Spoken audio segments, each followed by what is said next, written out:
Okay, hi guys, kita teruskan dalam pembelajaran kita dalam cylindrical coordinates.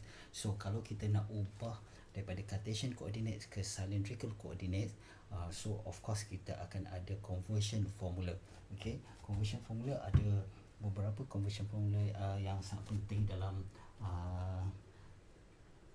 subtopik ini, di mana ia membantu kita untuk memudahkan penukaran daripada Cartesian coordinates kepada cylindrical coordinates, which is yang pertama x, sebab kita ada divided x kan, x sama juga dengan r cos theta, okay, y, because kita ada y adalah r sin theta, di mana r adalah radius.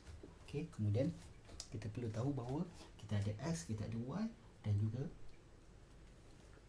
x kuasa 2 tambah y kuasa 2 always equal to r kuasa 2. Okay, kita boleh buktikan sebenarnya kalau kita replace r cos theta dengan r sin theta ke dalam semua ini, end up kita akan dapat r squared. Okay, seterusnya kita juga perlu tahu bahawa z is always equal to z, dan juga kita kena ingat bahawa theta kita adalah between 0 and 2 pi. Okay, dan last sekali, sometimes sangat penting, which is kita panggil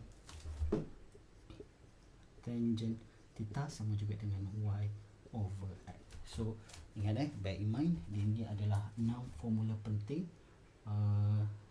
6 formula yang boleh membantu kita membuat conversion daripada cylindrical coordinates kepada daripada Cartesian coordinate, kepada cylindrical coordinates.